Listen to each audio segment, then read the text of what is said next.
Welcome back, friends, to The Pulse. I am David Harris, Jr.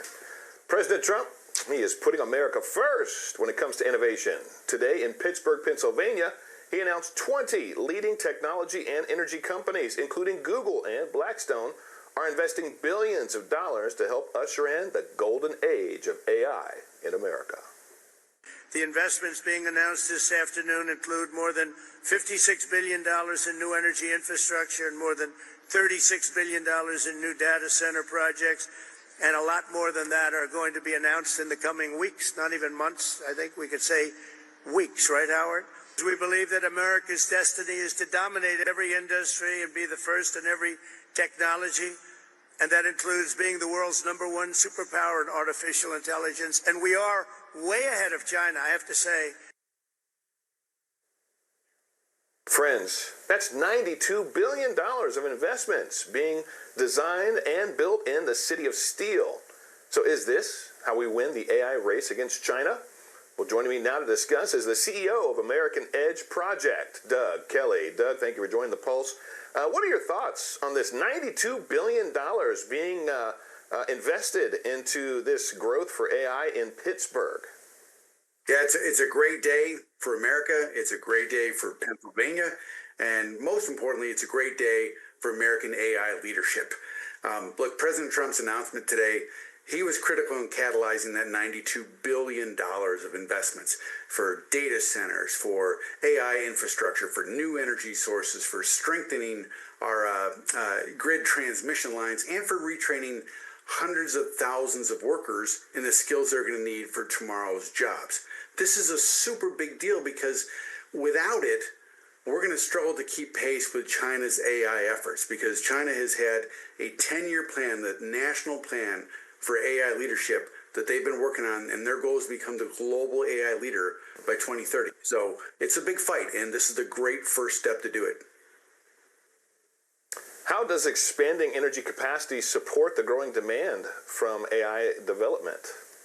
Yeah, it's a great question. Look, AI is the single most transformational technology that is being developed by America in the last 100 years. It is going to transform how we work. It's going to transform how we learn. It's going to transform how we do healthcare. It's a really big, important, critical deal that we do this. But there's two different approaches to this, right? China has an AI approach that censors, that controls, and sticks communist values into its digital infrastructure. And the result of that is going to be more censorship, control, and surveillance of populations all across the globe. America's version of AI is built on honesty, openness, freedom, and opportunity.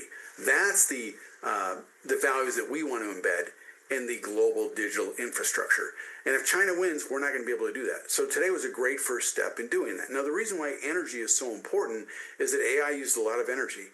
And look, at the end of the day, if we need to meet the demand for energy, so we need to find all new sources, whether it's renewables, whether it's nuclear, whether it's coal, whether it's gas, whatever. But we have to meet this demand for energy. Otherwise, China's going to leapfrog ahead of us. I'll give you two facts, David, that are stunning. First of all, China has created 30,000 miles of ultra-high voltage line to transmit that energy from rural areas to urban areas where they need it for AI activities. And they've invested more than $500 billion in additional energy generation capacity. That way exceeds ours. So today is the first great down payment on us being able to compete with China. But what President Trump and Congress need to do is they need to pass a national AI innovation strategy that focuses on accelerating innovation in AI, training the workforce of tomorrow, heaving up infrastructure all across the country, and spreading America's version of AI all across the globe. Yeah, it definitely sounds like that needs to be one of the next steps indeed. Doug, President Trump also announced a plan for AI centers to create their own power plants so that they wouldn't have to depend on all the state's old and unreliable power grids. Watch this. When you build your plant, wherever you may build it, you build your own electric plant. And nobody took it seriously. They sort of looked like, I can't really take that seriously, because they didn't believe it was happening. So the smartest people, some of them on stage right now, were saying, And then they'd say, well, how do we hook up to the grid? We want to hook up. They didn't believe what I was saying.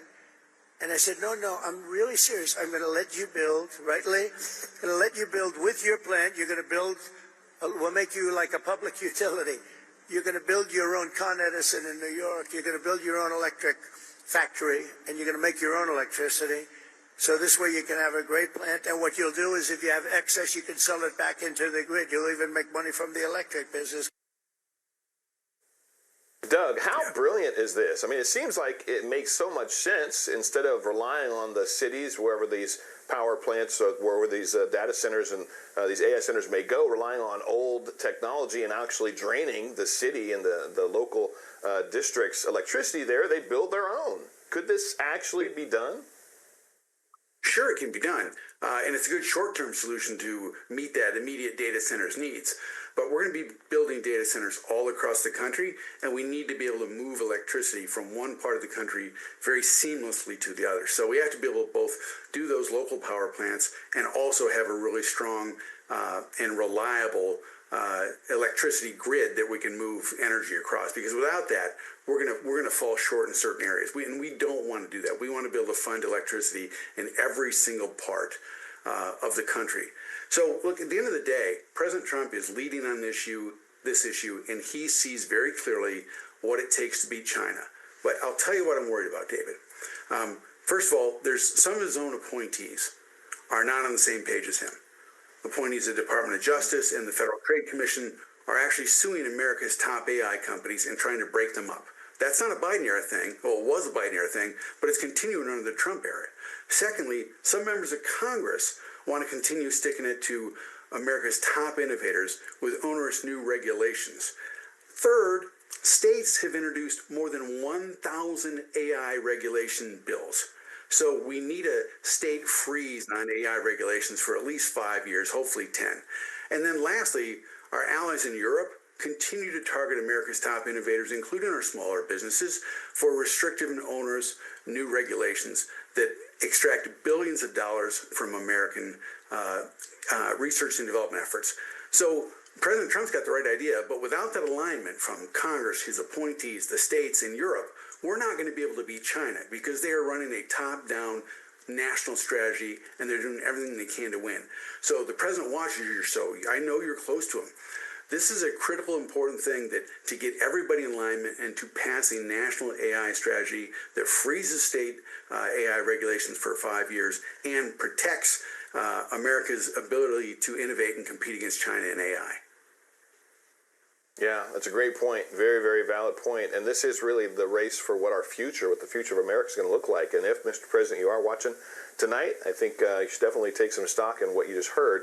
What else would you say, Doug? What else, if you could advise the president on anything else other than what you just shared, or any AI developer, what would you say they really need to be careful of when it comes to AI?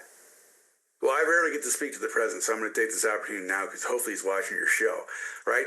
So when we were competing against the Soviet Union for the space race, they put the first satellite in space. They put the first rocket up in space before us. And that was this wake-up moment for this country where President Kennedy said, you know what, we're going to send a man to the moon, land him successfully, and bring him back.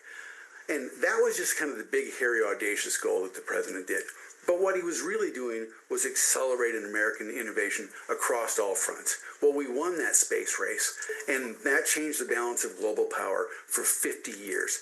President Trump is a builder. He has this exact opportunity right now by helping catalyze this national AI innovation plan.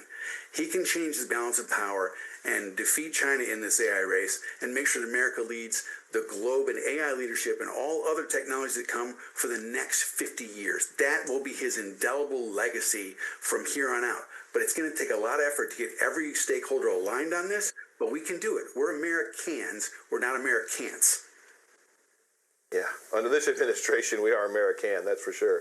You know, you mentioned AI changing how the world is changing and how work is changing and even our healthcare. What is the best case scenario for how those changes could play out?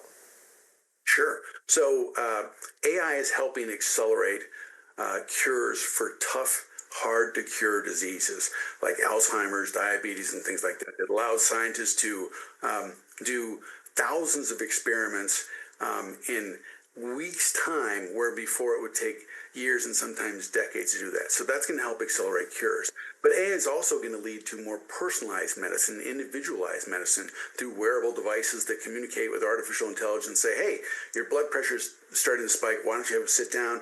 Or, hey, your glucose level's high, etc. These are all things that are not 10 years out. These are things that are right now and just barely around the corner. And so if we do this right, if we accelerate the innovation and we don't tackle and put a stranglehold on our innovators, we're going to do this and usher in a golden era of both American innovation, American health, and American prosperity, because AI has both national security and economic implications, and whichever country builds the future, if it's us or China, they're going to get trillions of dollars of economic gains, and they're going to have a security advantage that is second to none. So it's not a choice of whether we want to win this race. We have to win this race, David. Yeah, we have to win. I mean, it really comes down to, do you want everything that has to do with AI and the future of technology made in China or made in America? That's where it's at. Doug Kelly, my brother, thank you for joining the Pulse tonight. Appreciate you. Thanks, sir. Take care.